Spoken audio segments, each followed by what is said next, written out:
Hey everyone, thanks for returning. This video, or this series of videos I'm going to do, is over a game that I picked up at Gen Con, and I've been kind of going through it, learning the rules and stuff. But this is something I want to kind of break down and do section by section. And so how I'm going to do this is, on the bottom of the screen here, you're going to see what we're covering in this video. And so the game that we're going to be taking a look at is this big box game right here. And I say big box because it's kind of wide, but it's heavy. It's heavy. So it's Folklore, the Affliction. And so we're going to take a look at this.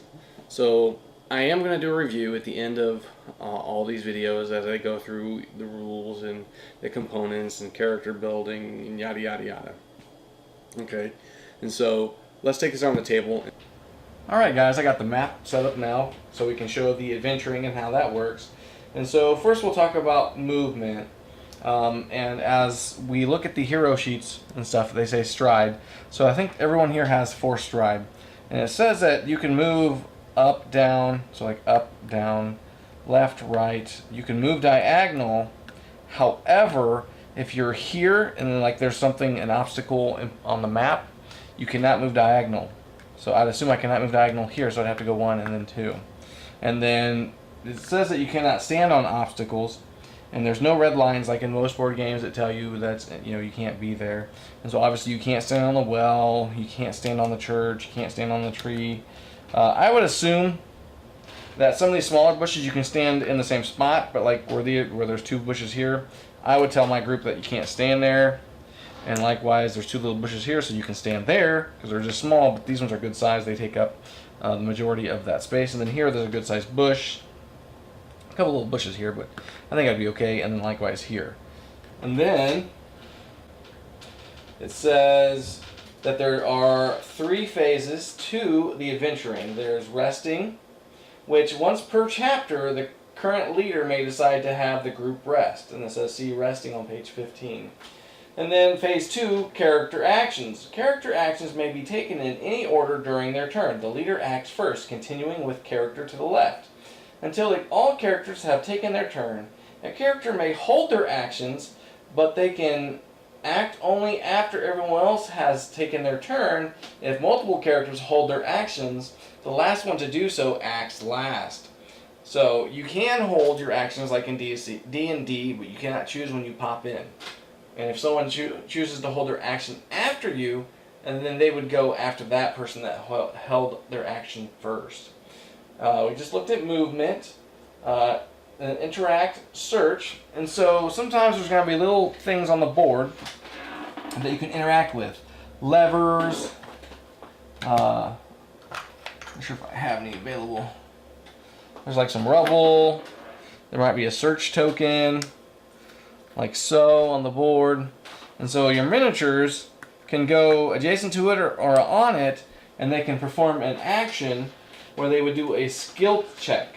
To begin the search, roll a d10 unless otherwise specified by the story. The results on the roll are a 1 through 3. Your character is hurt by a trap or natural hazard while investigating and receive 1d4 snare damage. And then on a 4 through 7, the search turns out to be a waste of time and nothing happens. On an 8 through 10, success, the character can draw 1 card from the item deck when they search a search token, like so. And it says that there will be many opportunities to interact with points of interest on the map or map features. A character may interact with only 1 feature per round, and they must be adjacent to or occupying the same space, which I just showed. Interactions include things such as opening a door, pulling a lever, investigating a feature on the map, or by marking or making a skill check. Interacting with features does not stop movement and may be done during the encounter. If a story states that you must use your act, which is short for action, to interact with a feature, then the group is not in combat, it qualifies under the character action. Interacting with a search token is another example, which we just showed you. And then phase 3, map leader transition. So primary goals of the map tells players how the character can leave the map or map transitions. If told to transition via an exit, so let's say we had to go into this door here. If you can see it on the map, there's a little door to this house right there. Let me zoom in a little bit. Okay. And then it says, if told to transition via an exit zone and all characters are within it, the leader may transition to the new adventure map or continue narration. If there are 5 characters being played, only 4 have to be in the exit zone. So for a 3-player game, obviously everyone would have to be here in this exit zone here, or if it's delegated on the map in the storybook. So let's say here, here, and here. If we had 5 players, we only need 1 more. And then we could go in, skip to the next scene, I guess you call it. Once a map transition occurs, put away the current map past the leader token. And again, the leader token is the little moon token here. You flip it, or sorry, that's the moon. This represents the sun. I wish I would have done something a little more brighter, but you know, hey, whatever works. Then you make the transition so the button would be passed and flipped, because that's what happens when you pass leader, it flips to the next cycle. If they decide to stay, then a new adventure round begins. A map transition can occur during combat unless instructed otherwise, or if the combat is an optional goal. There are some cases where it is necessary to perform an action to make the exit zone accessible. For example, it might be hidden and characters must solve a puzzle to find it, or they must reach the exit zone before they die from a cave-in. There is no backtracking. The new leader sets up the new map, if applicable, as shown in the story instructions, and completes any additional instructions in the new location, such as initiating combat, making a skill roll. This is also true when entering an adventure location from the world map. If the current leader enters the adventure location, leadership passes to the next character. For example, the telepath is the leader, while on the world map, and she enters Ulcra Pines on her own, she would not draw a off-road event card, but instead passes leadership to the next character. The new leader would then read the story journal and set up the first adventure map. So when you get to your adventure on the the world map, and you're getting ready to do the adventure, you wouldn't draw the road event card, obviously, because you just said so, but you would pass and flip the leader token. So then there's tracking tokens. If the group collects tracking tokens while adventuring, they are discarded whenever a map transition occurs, unless otherwise specified. And a tracking token, well, as I'm looking at the adventure book and then I'm looking at the components, it does not show me tracking tokens or what those are. So I'm not quite sure what this actually means. If a group collects tracking tokens while adventuring, they are discarded whenever a map transition occurs, unless otherwise specified. So I'm not sure what it means by tracking tokens, because according to this, there are no such thing as tracking tokens, if you can see here, the book. Anyways, sometimes you can, during a world map encounter, if the group stumbles upon a sleeping vampire, if that happens, you would actually pull out a road map, side of the road map, to do that. Or sometimes you may encounter sleeping vampires and when you're adventuring, and it says if the group stumbles upon the sleeping vampire, then it is necessary to make an attempt to stake it through the heart and kill it outright. When characters encounter a sleeping vampire, they must be adjacent to it and roll a d6 4+ to drive something sharp through its heart before it can awake. So on a d6, you need 4 more to drive something sharp through its heart before it can awake. If the roll is successful, the vampire is destroyed. The character gains 8 lore. If a vampire is killed in this manner, if you possess a wooden stake at this time and attempt the roll, it's add +1 to your die roll. If you fail, the vampire awakens and the group must face it in an encounter. If on the world map, use Open Road Adventure Map, FC05A. If you find more than one vampire in a slumber in the adventuring map, they first can be destroyed on a, obviously a d6 4+ roll. All additional vampires require a d6 5+ roll. So that means you have to have a 5 or greater, unless you have the wooden stake. You must face the remaining vampires in an encounter. Occupied map spaces. Characters cannot move through walls, close doors, and portcullises, or through objects that cover the map's grid, such as a tree and building. Likewise, a character cannot move through a space that's not gridded or is mostly 80% occupied by an object, such as a tree stump, a large chest, or a table. The following examples shows which spaces can be occupied by characters with the red shaded areas. And so if we look here on this map, obviously check, check, check, X, X, X, check. Making sense? Alright. We're almost there. We're almost getting to the encounters. And it says, interacting with blocked features. Sight is blocked by objects that cover the grid on a map, unless told otherwise within the story. You may not target attack foes that you do not have sight. So if there's a wall, you might not have sight. And so the way I would play this farmscape here is that most fences are kind of low. And so I would say you'd be able to see over it. And so you'd be able to shoot over it. Plus, it's not a solid wall. And then snares. A snare is a type of damage that characters may receive from a trap, natural hazard, or some other unfortunate event. When you are hurt by a snare, you will be instructed to take snare damage. Receive 1d4 snare damage.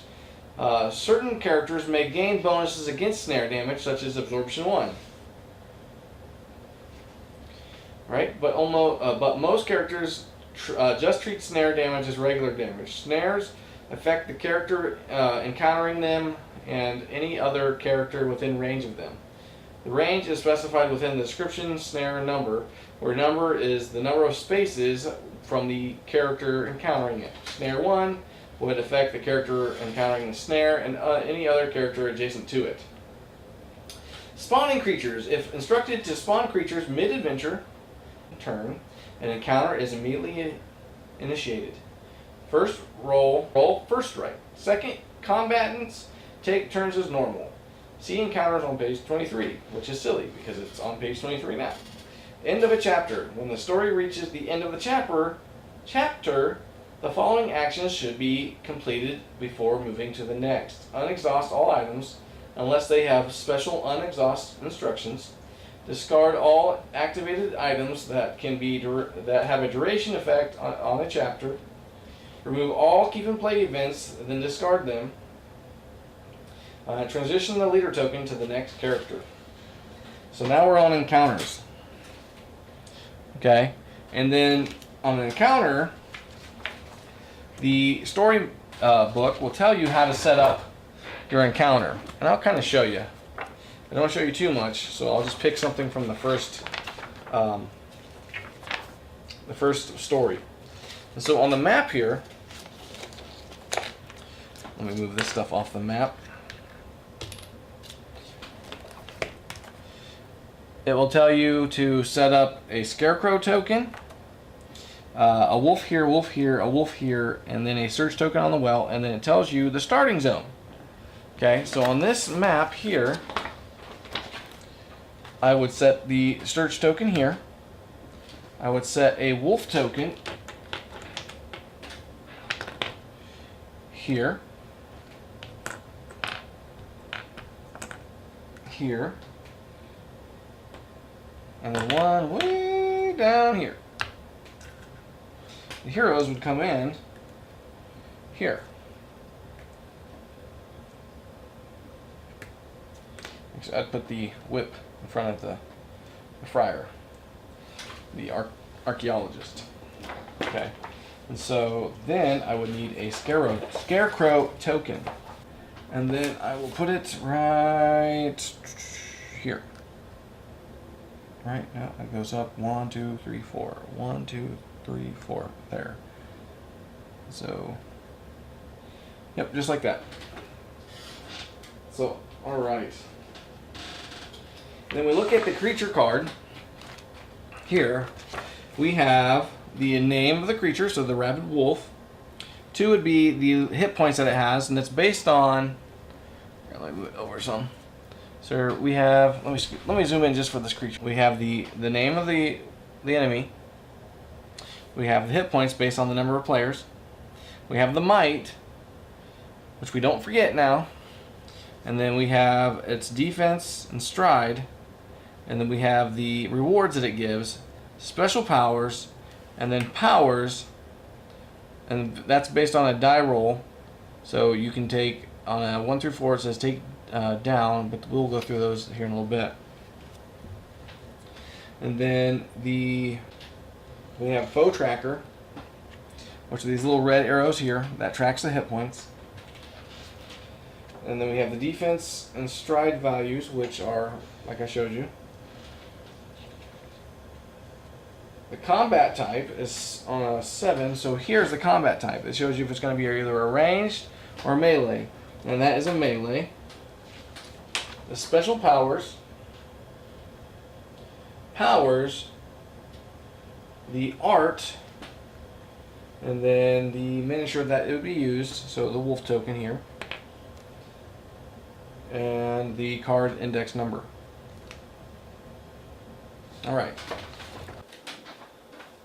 Alright, now I got the character sheets all set up, and I have the foe trackers, so I have the left foe tracker, the right foe tracker, and the top foe tracker. And so the top foe tracker will let this be him, then left, and then right. Okay. And so first you have to roll for first strike. And it says determine who acts first. If an encounter, you must perform a first strike. Each group character and foes roll a d10. So take a d10 and say the heroes roll a 2, and then the monsters will roll an 8. If the monsters would have rolled a 2, the heroes would have been able to go first, unless it was an affliction. An affliction was present, then the foes would get a +2 to their dice roll. And then if it's in darkness, foes automatically win first strike.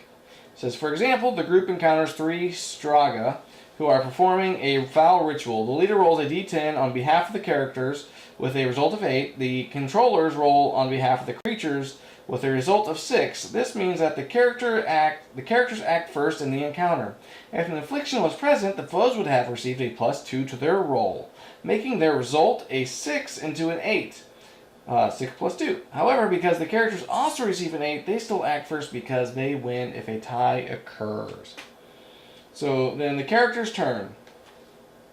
And then there's special instructions for ghosts, which we can look at when we get done with this. The leader acts first, continuing with the character to the left until the characters have taken their turn. Okay. We obviously have to start with the foe turn. So the foe turn, since they won the first striking initiative thing, it says melee foes, denoted by the sword icon, which we showed. They get to move first. If multiple characters are equal distance from a creature, the controller uses a targeting die to determine which character the foe attacks. If any character is already adjacent to the melee enemy, they will not move. Melee foes have the following behaviors. Will move to avoid any hazardous terrain or features such as flames as long as they can reach a target. If all targets are unreachable without landing on a hazardous space, they will do so, but will move to avoid it on future rounds if given an opportunity. They will also choose the least hazardous path if there is a choice. Ranged enemies do not move unless a character is adjacent to them.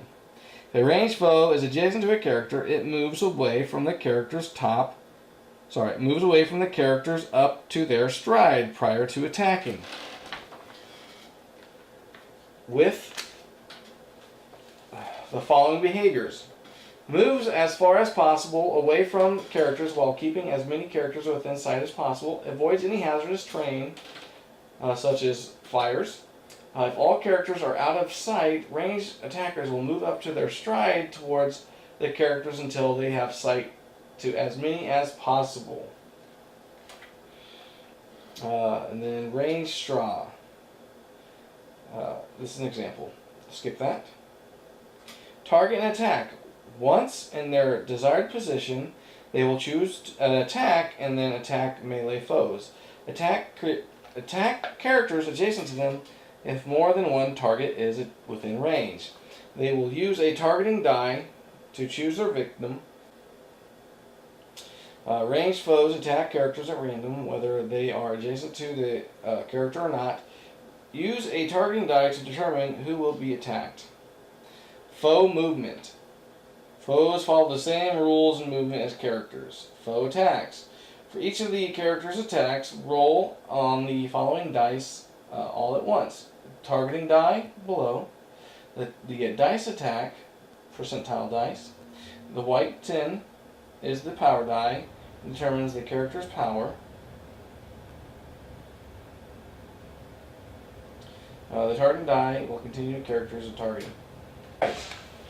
And so for this, we would roll, I'll get this out of the way to show you an example, as I would roll a d6 for targeting, okay, and then I would roll a percentile die, percentile die, not percentile, percentile die, and then another die for the percentile die, and that's also called the power die. And I'll show you how that works. Okay, and so I'll roll all these together, and let's say I start with the right foe here. So I would roll those, and so I got a 39 here. Okay, so 39 plus their might, and so for dusk, right now we're just doing dusk, it's a -5, so it becomes a 34. So alright, let's start first. I'm going to have this foe go first. He's going to move his stride. His stride is 5, so he's going to go 1, 2, 3, 4, 5. Okay, then he's going to do his targeting die. And so I got a 50, and then I got this 5, and then it says here on this little tracker here for the targeting system, it says a 5 is character number 3. Okay, that makes no sense. Alright, so on a 5, it's character 5. And then remember, on the hero sheets here at the top of them, there's a number tracker. And that's where you would have your numbered hero characters, 1 through 5. And so right now we have the Witch Hunter here as number 3, which I didn't mark it because the other one's 1 and 2. So this is a 3. And so he's going to attack Geralt here, the Witch Hunter.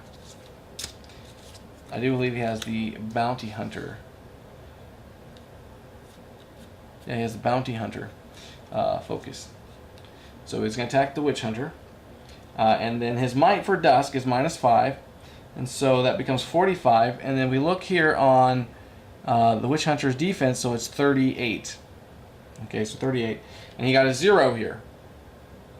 So then we look at the werewolf's tracker here, power tracker, and so he does a vicious bite. But however, we gotta also look at the special power. If the vicious bite attack has a power die of 0, the chance to become sick changes to sickened 8. Okay, it says vicious bite. Your flesh is torn by a mouth foaming with blood and pus. Lose 4 vita and become sickened 4. And so we gotta move his tracker down 4 points, so he's on 21, and he goes 1, 2, 3, 4 to 17. And then we go back to the keyword section. See what sickened 4 means. So sickened 4, a negative status, a foul malleus has stricken you, reducing your effectiveness in combat. In an encounter, roll damage dice twice and take the worst result. Resist with the ecology skill bonus. So a character is bitten by a vampire with Bloodlust 6. Before they receive the status, they have to attempt to resist the effects. At this point, the character finds a skill associated with Bloodlust, which is Faith. Roll a d6 and the Faith skill bonus. If the result is equal to or greater than the number shown, they do not gain the status. So on a sickness, the resist bonus and ecology.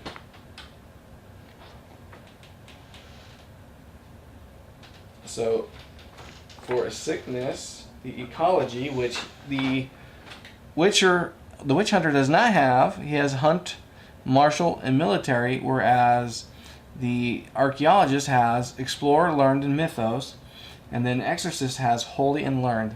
So he's going to do a skill check here, and he needs to get 8 or higher to beat this sickness. And he got an 8. And so he beat the sickness. So he's no longer sick. He does not get sickened. And so that's very fortunate for him. But he still lost the 4 points. So continuing on, this next werewolf is going to go. So he's going to go 1, 2, 3, and he's going to attack using these dice. Okay, so on a 3, he's going to pick hero number 2, which would have been the archaeologist, but he's no longer in range because he's over here, so he will not be able to hit him. At least that's the way I understand it. That it is a miss. Maybe someone or I can email Greenbrier Games and have them determine a little bit better of the targeting here. Because that's all it says, is that you roll those 3 dice, and then the targeting dice determines which character you hit, the creature is going after.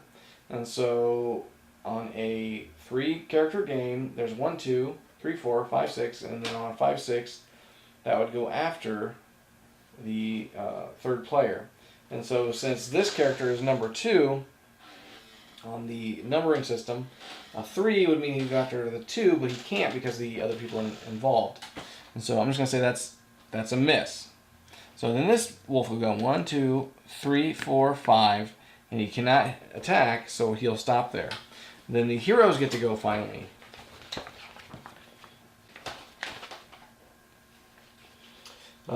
They can, in the rules here for character turn, it says the leader acts first, continuing with the character to the left until all characters have taken their turn. Characters may hold their actions as when adventuring. Each of the following actions may be taken once per encounter in any order. So you can move or you can attack, you can interact with things. A character may interact with one feature on the map, such as a search token or a skill check. Use summon allies, companions, consumable items, an ability, or they can trade. Okay, and so let's say the archaeologist, well, first we gave the token to the exorcist. So the exorcist is going to attack the wolf crew. And so they're going to just go ahead and make an attack roll. They don't have to do any kind of targeting. So they do an attack roll, and he has his Aspergillum, and he got a 49 plus his 4 might, so that makes a 53. Make sure I'm not missing anything. So 53, and he has a special ability, Most Holy. Your holy spirit resists corruption that would normally afflict lesser men. You are never affected by bloodlust. Nice. Starting equipment, yep, okay. So he has a 53, and then the defense is a 41, so that's a hit. So it's a one-handed weapon that does 1d4 damage plus a +1 damage. So that is 2, so 3. And this is the left. So, and it started with 21. So it's going to go down to 1, 2, 3, which is 18. All right. And then the archaeologist would go, because he's next in line. The archaeologist has a whip. Okay, and then he'll roll for combat. So he'll take the 2 percentage dice, and he has an 84. Plus his might, which is a +3, so an 87 versus their 41. And then he would do 1d4 damage. It says, and it also does ranged 2, exhaust to make target immobilized after a successful attack, which I don't really want to do that. Well, I can also do this. Once per round, I can use an action point on him. So it goes down to 4 an action point to do an additional 1d4 damage of a hit with his whip type weapon. So he's got a 2 plus a 4, so that's 6 plus a bonus.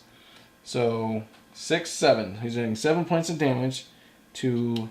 So he goes down to. This wolf goes down to. Here. It goes down to 14 points of damage. Okay? And then the wolves here are going to continue to attack. So do this one again.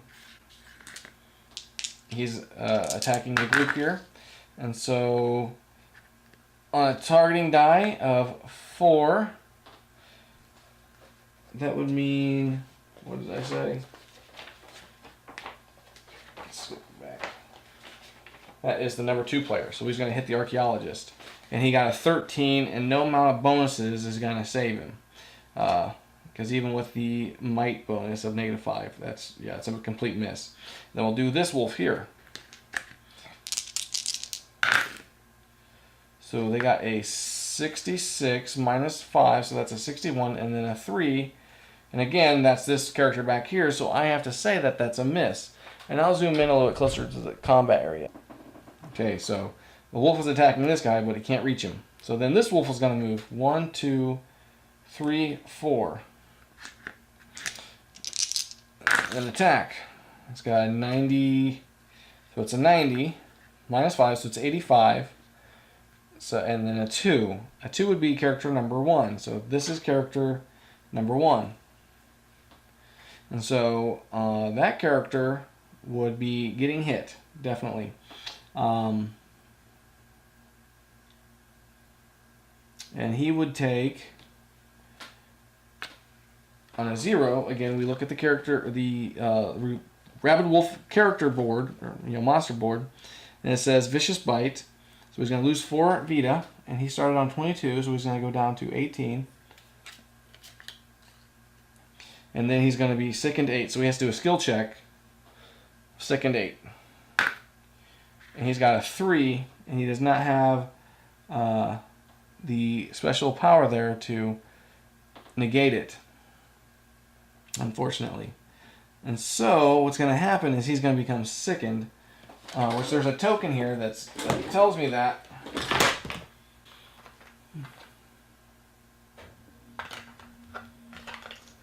And I'll just use this token that says infected. Gain infection whenever sickened, when already sickened. So he becomes sickened, which means that when he does a damage roll, he has to roll 2 dice and take the lesser.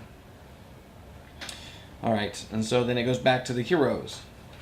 Okay, taking a step back, looking at this card, the rules here say that the coins are equal to the number of creatures on the board, and then the lore is equal to what's on the card. And so you get 2 coins, if I understand the rules correctly, that you'd get 2 coins per wolf, and there's 3 wolves, so each character would get 6 coins, but they'd all each only get 10 lore. And it says after a round, it doesn't say about changing the leader token. So I'd assume, because this is like real time here, you wouldn't be switching leader tokens, because when you switch the leader token, you have to flip to the next moon phase or day phase. Okay, and so going back to the heroes, the exorcist here is going to attack this wolf now because it just hit him. So he's going to roll these 2 dice, and he got an 83 plus his might. And let's see here. He can inflict a 1d6 damage to anyone demonic, spirit, or undead creature. And this creature here on the keyword section, if I can find it. So it's a tree, so a 3 is nature. It's a nature creature, so I would not be able to use the inflict 1d6 extra damage. And I also have a prayer that I could possibly use. But I'm just going to go ahead right now, and since it's my turn, I can't necessarily move with that character, so I'm going to use the attack of a 1d4. So 2 plus the bonus damage. But I have to roll this twice and take the lesser amount. So I have to take the lesser amount. So it's 3 damage.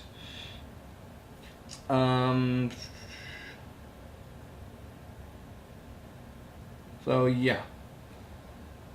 He would go down 3. So that's the top tracker. And so that'd be at 18. Okay? And then I can use an ability. It's that I can use a Purification, restore Fort Vita to yourself or to an adjacent ally, usable during a skirmish. It's an active, so I can go ahead and use that. So I'm going to go down to 1 point and use this because I have infinite uses. And I'm going to give myself 4 points of damage. So I'm going to go back to 22. Because I lost 4 points of damage before. And so since I attacked, I cannot use my prayer. Because my prayer is considered an action. So I have activate, exhaust an item or artifact, attack a foe, or attempt to use a prayer or ritual. And so that's it for right now. I do have bandages I could use for my other compadres, or my other companions, but I'm choosing not to. So then it goes to the Exorcist. Well, the Exorcist is being facing this wolf here. So this was on that. But he can move, so he's going to go 1, 2, 3, 4, and he's going to attack this wolf here, and he has ranged. So he's going to... So it's a 44 plus his might, a plus 3, so that's 47. Again, that is a hit. So then he's going to do a d4 damage. So that's 2 plus 1, so that's 3. And it's a new round, so I can go ahead and spend another action point to do another additional d4 damage. So that's a total of 5 points. And this creature is going to go down to 9 now. And these health trackers do get bumped very easily. So it'd be nicer if they would have had like a spinner or something, so that way you can constantly know. Or obviously I'm playing in a really restricted gaming area just for the purpose of the camera, so that's probably why I'm bumping it. But because I couldn't remember if it was on 15 or 14 or 17 or 16. I think it was on 15, and now it's on 9. And then this guy is going to go. And I do not see a rule or anything that says that I could cause a preemptive attack by moving. And so I'm going to go back and check the movement real quick. If a character may move through spaces occupied by other characters, but not through spaces occupied by foes. A character cannot stop their movement on an occupied space. If a character moves into a space with water, they must immediately stop. On their next turn, they may continue through water at the rate of 1 space per round, including moving out of a water space. Those who are ethereal ignore movement restrictions. Ignore movement restrictions, such as with water. There may be other movement reactions or effects within the story instructions. So, okay. So, he attacked, he moved, then he will go. So, he's going to go 1.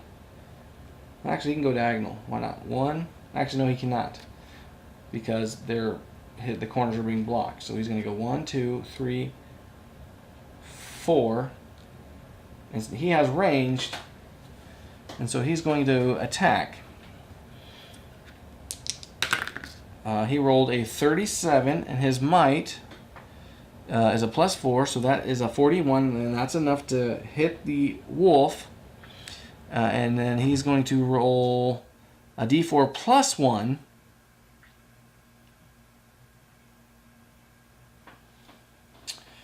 And so he's got a 2 there, plus 1, so that's 3.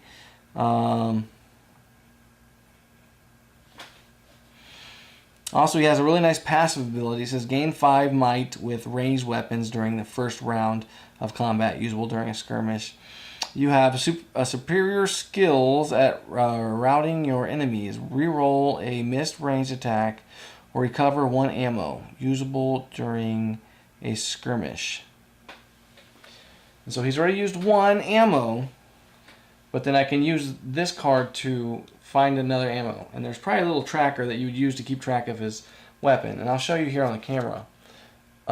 There's a 3, 2, and a 1. So he's used his 3, so now he's down to 2. But I can always use this once per round card to find his arrows. And so then the wolf here is going to lose the 2 plus 1, so 3. So we go down to 6. And then his special ability says fearless. You have encountered dangers that would make most mortals lose their sanity. You can never be spooked. Okay? And so then the wolves will go. So this wolf, let's say, will go and attack the witch hunter now. And I gotta do the targeting dice. So he got a 68, and then a 3.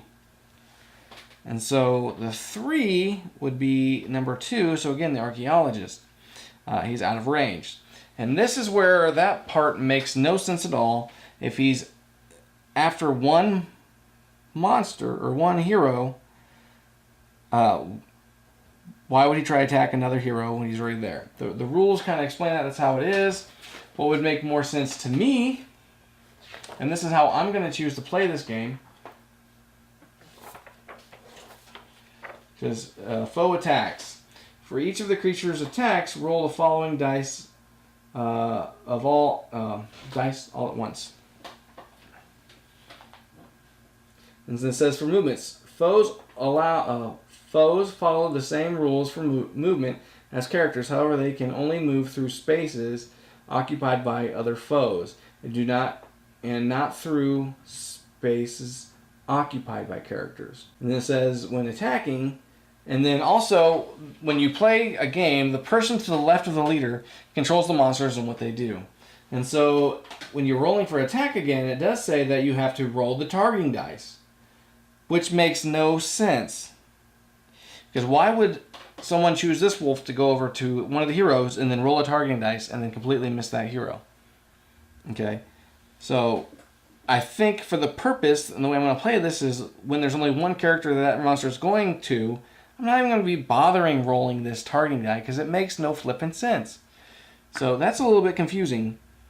I can understand for ranged creatures, and I think that's what it should specify for ranged creatures, or if you're trying to play a fully random game, the person controlling the monsters could roll the targeting dice and see which melee character that the creature will go after, or the melee creature, take a step back, or the person controlling the monster can roll the targeting die to see which hero it goes after. Okay? I'm going to do one more round quickly, and then that will be it for the combat.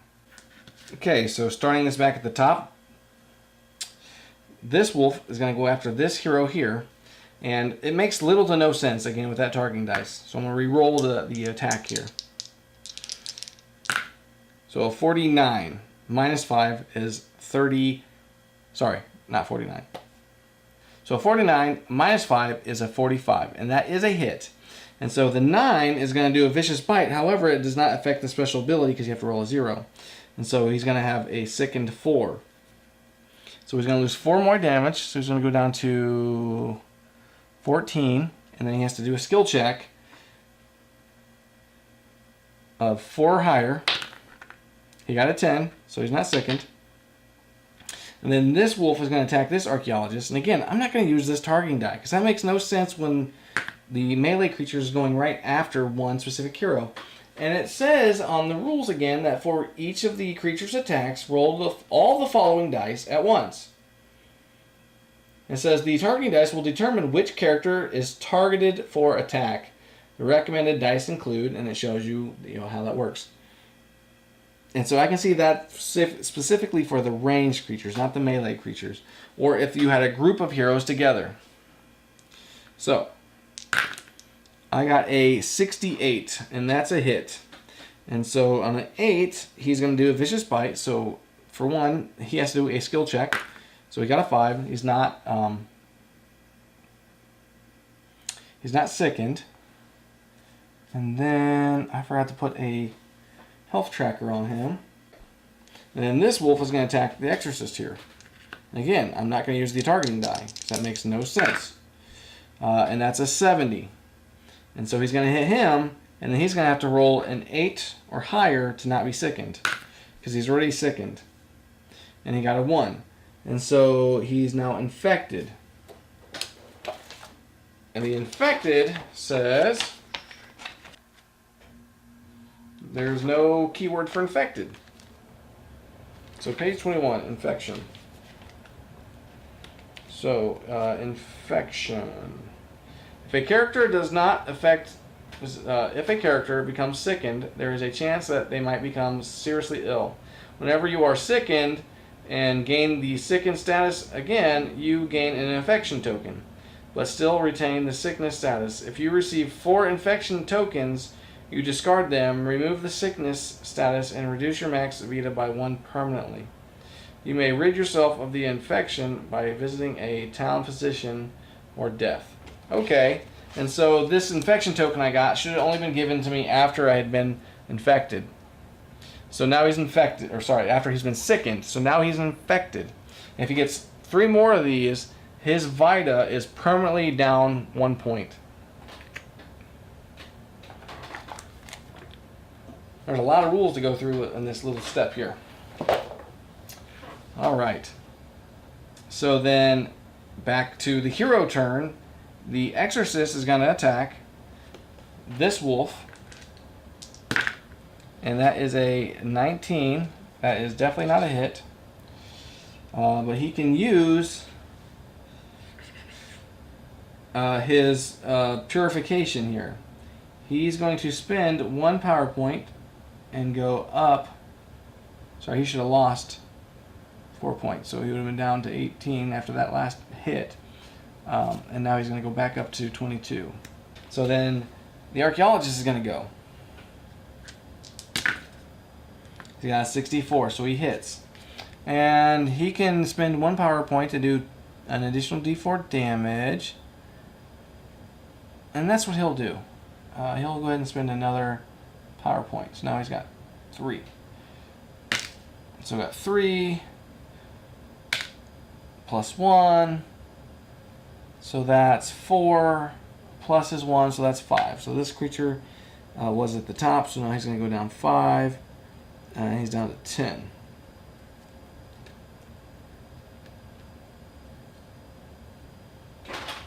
And then the Witch Hunter is going to go 1, 2, 3, 4. And then he's going to attack this wolf here. He's got an 89. Now if he rolled 100, he gets to do an additional damage. But he's going to do 1d4 plus 1 damage. So he's going to do 5 damage. And so the wolf goes down to 1. And then I think that's it for the combat video. I showed you how it works. First, again, you roll for first strike. The wolves won it this time. And then for combat, the wolves are activated by the person to the left of the leader. Okay? And then they will attack, but the rules say that they use the percentile dice, a power die, which is determined by monster status powers here. And then it also says use this targeting die, which makes no sense. And I'm going to email Greenbrier Games about that because it makes no sense to have that in the rules to specify to use it when attacking. It should specify only when making a ranged attack or when there's multiple heroes next to each other. And then the heroes went, and they get to either move first or attack first. They have several different things that they can do. And again, they can move, attack, as an action. They only get one action per turn, and the actions are designated by attacks, activating, exhausting an item or artifact, or attempting to use a prayer or ritual. And then they get to do an interact, use summon allies or consumable items, ability, or even trade. And then again, if these creatures were killed, they'd get 3 times the coin since there's 3 creatures there, but only get 10 lore points each. At least that's the way I read the rules. So thanks for watching. Stay tuned. We're about done with this. I'm going to check the rule book and see if there's anything that I have missed. And if there's another section, I'll go over that. And then we'll be ready for a gameplay, which I'll take this tabletop off. And I'll expose my game table underneath it, and we'll play on that. So, thanks for tuning in. I'll see you guys next time.